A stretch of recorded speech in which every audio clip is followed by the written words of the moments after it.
안녕하세요 여러분, 얼반미스트 채널입니다. 오늘은 지난번처럼 얼반미스트리 주제가 아닌 교육에 대한 주제로 잠깐 생각과 말씀을 같이 나누고자 합니다. 지난 시간에 미래 교육에 관해서 앞으로의 교육이 좀 다르고 교육 정책은 계속해서 실패할 수밖에 없다. 왜? 이 주변에 이제 현대의 과학기술의 발달이나 그에 따른 사회의 변화가 정책의 수립과 실행의 과정보다 더 짧기 때문에 거의 대부분의 거의 모든 교육 정책은 실패할 수밖에 없다, 이런 말씀을 드렸는데요. 오늘은 그 미래 교육에 관한 두 번째로 미래에서 요구되는 인재상과 그리고 그 인재상을 교육하고 육성하고 양육하기 위한 학교의 역할은 과연 무엇일까 한번 생각해 보도록 하겠습니다. 지난 시간에 잠깐 말씀을 드렸는데요. 앞으로의 미래에서 4차 산업혁명이라고 불리는 인지정보화 시대, 그 시대에서 미래에서 요구되는 인재는 지금의 여태까지의 인재들한테 요구되었던 능력이나 그런 모습과는 좀 다르다라는 그런 말씀을 드렸는데, 세 가지 정도로 정리를 해서 말씀을 드렸어요. 첫 번째는 공감 능력이 있어야 된다. 다른 사람들의 감정이나 어떤 그런 것들을 뭐라 그럴까요? 팩트나 사실, 논리나 어떤 분석보다는 감정적인 거. 그래서 예전 몇 년부터는 이제 가성비 이런 얘기도 하죠. 비용에 비해서 성능이 좋은 거, 아니면 비용에 비해서 효과가 좋은 걸 이제 가성비가 좋다, 이렇게 얘기를 하는데, 요새 들어서는 몇 년 전부터는 이제 가심비라는 그런 말도 사용을 합니다. 비용을 들여서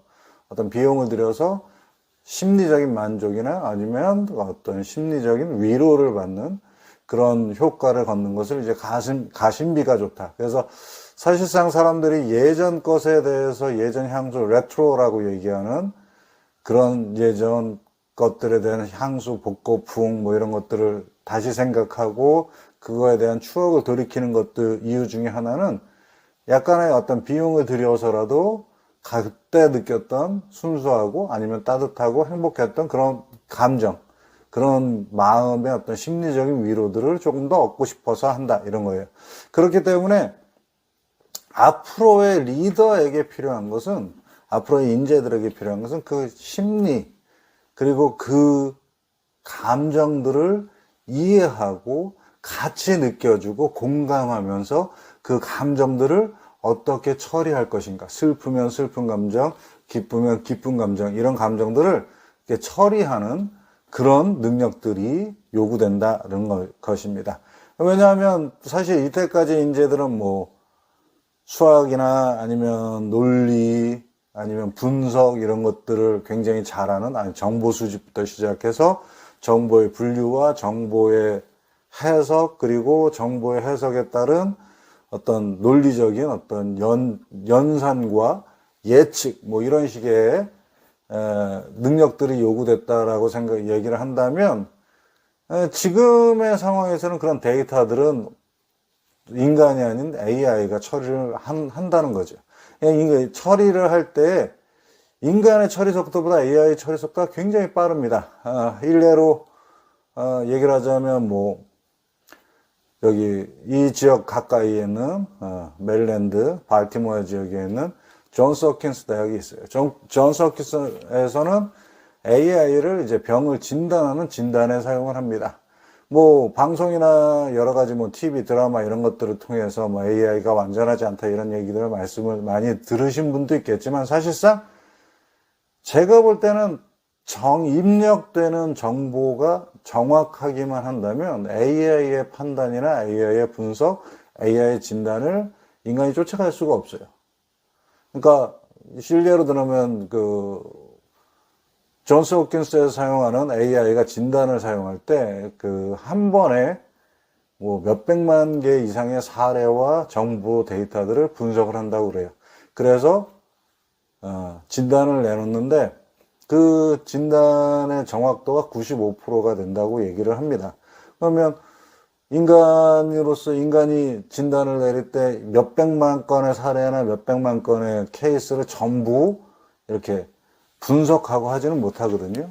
아무리 많이 해도 뭐 10만 건, 20만 건 정도가 최대의 사례가 되겠죠. 그렇기 때문에 데이터의 분석과 뭐 연산 그거에 따른 예측 같은 것들은 AI를 쫓아갈 수가 없어요. 그런데 공감, 감정에 대해서 감정을 이해하고 데이터로 처리하는 것이 아닌 그 감정을 그대로 이해하고 받아들여지는 공감 능력에 있어서만큼은 아직은 AI가 쫓아오지 못한다. 언젠가는 뭐 인공지능이 아니면 로봇이나 그 뭐 안드로이드 같은 것들이 인간의 능력이나 인간의 감정 같은 걸 이렇게 느끼고 같이 공감을 할 수 있는 날이 올 수도 있겠습니다만은 아직까지는 그래도 인간에게는 공감 능력이 있어서 그 공감 능력이 앞으로의 미래의 사회를 탄탄하게 유지하고 그것을 이끌어가는데 요구된다. 두 번째는 이제 관계지향적, 관계 중심적이에요. 이전의 산업화 시대에는요, 여러분 사람의 가치라는 게 하나의 조직, 거대한 기계처럼 보고 한 부품으로 봤습니다. 그래서 한 부품이 그 역할을 제대로 못하면 그 부품은 교체가 되죠. 무슨 얘기냐, 사회 이론도 하나의 부품으로 생각했을 때 한 사람이 그 역할을 잘 하지 못할 때 그 사람은 도태되고 그 자리를 그 역할을 잘 감당할 수 있는 다른 사람으로 대체한다는 거예요. 그런데 그런 대체나 그런 어떤 리플레이스먼트 같은 것들이 앞으로의 미래에서는 더 빈번히 일어날 수 있어요. 그렇죠?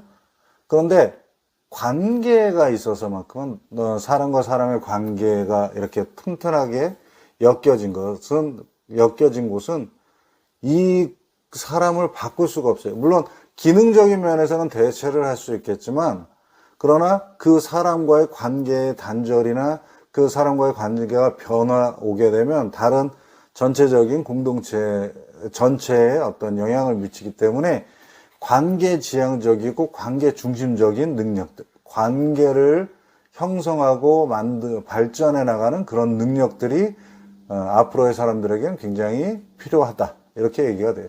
그리고 마지막으로는 창의적 문제 해결 능력입니다. 여러분 지난 시간에도 제가 말씀드리겠지만 창조성, 창의력이라는 것은 없는 것을 만들어내는 것이 아니에요. 그게 아니고 이제까지 뭐 만들어 왔던 과학 기술이나 아니면 어떤 기구나 어떤 생활의 모든 것들을 이용해서 우리 삶의 문제들을 해결하는데 이전까지 없었던 새로운 과학적 발견과 기술의 발전을 가져다가 새로운 방법으로 어프로치하고 그것을 접근해서 해결하는 능력이 요구된다라는 얘기입니다. 자, 그러면 이런 이 세 가지의 인재상을 키우기 위해 과연 무엇이 필요할까? 제가 이렇게 많이 생각을 해봤는데 여전히 학교가 굉장히 중요한 역할을 하게 됩니다. 왜냐하면 학교는 우리 사회의 어떤 작은 사회 공동체라고 볼 수 있어요. 그러면서도 사회랑 다른 것이 학교는 어떤 일이 발생하고 문제가 발견했을 때 그것을 실패하고 그것을 온전히 다 올바르게 수행하지 못했을 경우일지라도 다시 한번 기회를 얻을 수 있는 그런 곳이란 말이에요. 그런데 지금까지는 이 학교가 어떤 작은 사회 공동체라고 얘기해서 뭐라 그럴까요? 그 작은 사회의, 큰 사회의 부조리와 어떤 굉장히 잘못된 불평등과 굉장히 뭐 경쟁 위주의 그런 모습들을 그대로 옮겨왔단 말이죠. 왜 그러냐? 경쟁이기 때문에 그래요. 무슨 경쟁? 대부분의 학교는 지금까지 상위 학교, 상위 클래스로 진출하기 위한 과정에 지나지 않았습니다. 결국에 무슨 얘기냐? 초등학교 입학해서 고등학교까지의 모든 교육 과정은 뭐예요? 대학이라는 곳에 들어가기 위한 목표라는 거죠. 근데 대학이라는 곳에 들어가기 위한 목표로서 생각을 할 때는 그것만을 가지고 특화된 사교육들이 있어요. 학원이나 다른 사교육들이 있습니다. 그렇기 때문에 항상 학교는 사교육과 다른데 목적이나 그런 것들의 목적이나 어떤 그 모습에서 사교육과 별반 큰 차이가 없게 되니까 어떻게 되는 겁니까? 계속 학교 교육은 질이 떨어진다는 소리를 들을 수밖에 없고 사교육은 계속해서 성행할 수밖에 없는 거예요. 만약에 뭐 제가 지난번에 말씀드린 것처럼 수능을 없애고 이제 학교마다 학교의 특성과 학교가 바라는 인재상에 맞는 다른 뭐 학생 선발 기준을 만들어낸다. 그러면 모르겠습니다. 또 어떤 기발한 과외가 사교육이 학원이 등장을 할 수도 있어요. 그렇지만은 그런 경쟁 구도를 벗어나서 어떤 협력 구도의 형태로 만들어져야 돼요. 왜 그러냐 하면 제가 아까 말씀드렸죠. 공감 능력을 키워야 되고 그리고 관계 지향적이고 관계 중심적인 그런 인재가 형성이 되려고 한다면 어떻게 되겠습니까? 학교 안에서 경쟁, 나는 저 상대를 이기기 위해서 보다 나은 사회, 보다 나은 지위를 얻기 위해서 저 상대를 짓눌러야 된다라는 경쟁 구조가 아니라 내가 성장하기 위해서는 저 사람이 있어야 되고 그 둘의 관계를 통해서 그리고 그 둘의 공감과 협동을 통해서 내가 그리고 우리가 더 크게 더 잘 살아날 수 있다. 잘 살아갈 수 있고 더 좋은 모습으로 더 좋은 사회를 건설하고 더 좋은 국가를 건설할 수 있다라는 그런 협력이 있어주면 협력의 구도로 만들어주면 이 학교라는 작은 사회가 가진 그런 경험들이 이 일반 사회에서도 충분히 그런 전체적인 흐름을 바꿀 수 있다라고 생각이 되는 거예요. 그리고 제가 생각할 때 학교가 가장 중요한 학교만이 할 수 있는 역할이 뭐냐 하면 학생들에게 실패를 경험할 수 있는 기회를 줄 수 있는 거예요. 지금까지는 여러분 근데 학교 교육에서 저는 한국에서도 실패를 그닥 그렇게 용납하거나 그러지 않았어요. 실패하면 실패한 학생은 성적이나 뭐 여러 가지를 통해서 형편없는. 근데 사실상 과연 학교에서 학교 성적이 나쁘게 받은 학생이 과연 똑똑하지 못할까 아니면 어쩔 수 없이 낙오되는 그런 학생일까 생각을 하면 사실상 그건 아니거든요. 왜? 각자 잘할 수 있는 게 다르고 각자 바라보는 게 다릅니다. 근데 학교에서는 저는 사실 그 뭐라 그럴까 세대적인 면으로 제가 받은 교육은 대부분 이제 한국의 주입식 교육이에요. 주입식 교육이라는 것은 결국 학교가 원하는 답이 정해져 있거든요. 학교가 원하는 답으로 그 답을 외우라는 거예요.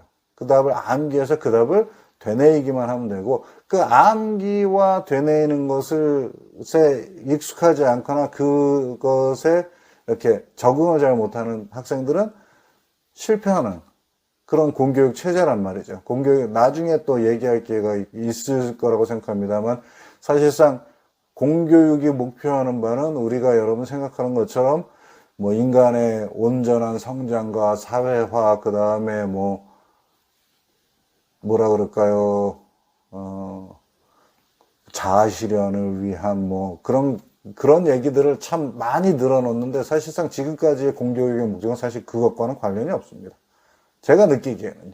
자, 그런데 학생들에게 실패를 경험하게 하는 거예요. 근데 이 실패를 경험할 때 참 애매한 게 딱 떠올라요. 왜냐하면 실패는 이런 어떤 팩트를 가지고 1, 2, 3, 4, 5번 실패했구나. 그러면 다음으로 넘어가야지 이런 식이 안 됩니다. 실패를 했을 때는 뭐가 생겨요? 본인도 실패한다. 나는 왜 실패했지? 나는 능력이 안 되나? 이러면서 본인 자기 자신에 대한 뭐가 돼요?